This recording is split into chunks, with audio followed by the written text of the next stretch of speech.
eto, kawawa naman yung mga DDS. Ano ho, o eto, 'wag daw kayong mamburaot doon sa rally ng Iglesia ni Cristo. Sila ho ang pinatutukuyan dito, mga kababayan. Meron pa bang iba?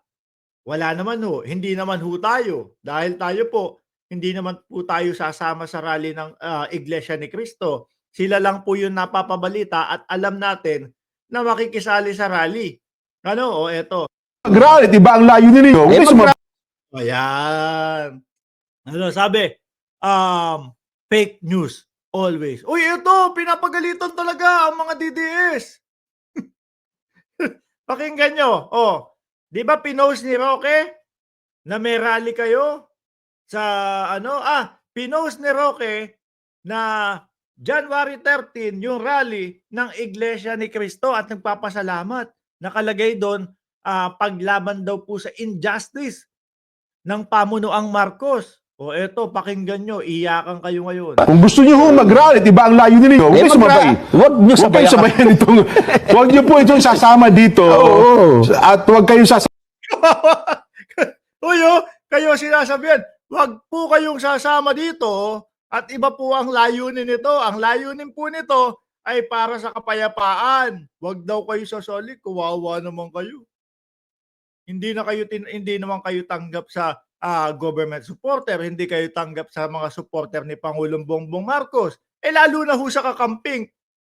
Oh, pati sa INC, wag daw kayong sumali doon. Siguro sa ibang araw ho kayo. O kaya, di ba? yung mga ipinopost mo sa social media, na sabi mo, itong mga gagawin mo sa Oh, si Roque ho talaga ang pinapatamaan nito no? Kasi si Roque yung nagpo-post sa social media na may rally daw po na gaganapin. Sabi niya pa, thank you sa INC. Yung pala, hindi pala kayo welcome sa INC. Oh, Gusto niyo ho mag-rally, iba ang layunin ninyo. Huwag kayo sumabay. Huwag niyo Huwag kayo sabayan itong...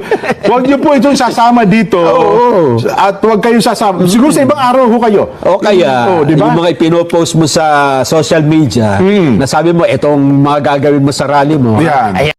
Hoy, Roque! Ikaw yung pinatutungkulan dito, no? Yung mga pinopost mo daw sa social media na ito daw ang gagawin nyo paglaban sa injustice. Oh, wag daw kayo sasali doon. Di daw kayo kasali. Wag daw kayong mangungupal doon. Yan na, suportado na tayo ng grupong malaki. Oo. Tapos ito ang agenda mo, hindi ko kami kasama niyan. Hindi. Iba ho yan. Oo. Oo. Wala, iyakan mga DDS. Tablado mga DDS. Mga bossing, ang yayabang pa ng mga DDS. Yari na kayo! Ito na ang Iglesia ni Cristo! Makikisama na, no? Na patalsikin si Bongbong Marcos. Ang lalakas pa ng loob, ang yayabang mga bossing. Akala mo naging Super Saiyan na San Goku Tapos yun pala ang sasabihin ng Iglesia ni Cristo. Wag po kayong sasama sa amin, no? Siguro mababantot, mga kababayan. Baka mahaluan kami ng mga mababantot. Baka mahaluan kami ng mga kung saan-saan lang umiihi at umeebak kapag may rally. Mag-schedule kayo ng ibang rally ninyo. Oo, doon kayo sa Oo. Sapagkat ibang ito pong rally ito, inulit namin ha. Oo. Tandaan niyo po, National Rally for Peace. National Rally for Peace. Ano kaya gagawin ng mga... Kasi may makukulit pa ding mga DDS dyan, mga kababayan. Ipagpipilitan nila yung sarili nila. At ang gagawin yung mga yan, mga bossing, doon tayo sa likod. No? Yung hindi tayo masyadong mapapansin ng mga Iglesia ni Cristo. Isang taas ng placard, tapos, ang nakasulat doon sa placard, pagpapatalsik kay PBBM, pagka-picture ko, ibaba mo na para hindi nila makita. Ganyan mga gagawin niyang mga palusot, mga kababayan. No? Ano kaya gagawin ditong, kung paano kaya ipapahiya ng mga Iglesia ni Cristo yung makikiepal na mga DDS no? Tama naman talaga yan, mga kababayan. Kasi ang layunin ng Iglesia ni Cristo para po sa kapayapaan. Yung layunin po nila pagbuwag lang sa gobyerno na wala namang patunay yung kanilang mga ibinibintang. magkalayo ho. Hindi magpapagamit ang Iglesia ni Cristo sa mga ganyang gawain ng mga DDS. Sabi dito, INC to DDS, mag-schedule kayo ng ibang rally nyo. Wala nga daw po kasi, sir. Pag sila daw po yung nag-i-schedule, 17 lang daw po. Sa 17 na yon, siyam ang mga vlogger. At masayang uma-attend doon sa mga rally nila, mga boss, kasi madaming ang palipad. Oh. Yun naman talaga yung ina-attend ng mga vlogger dun eh.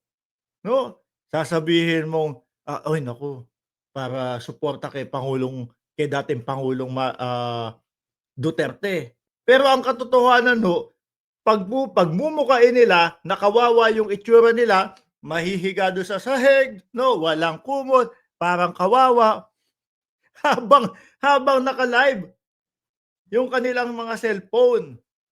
Oh, uy, kawawa naman tong mga vlogger ng DDS. Pindutin ko nga tong dollar sign. Ayan. $20.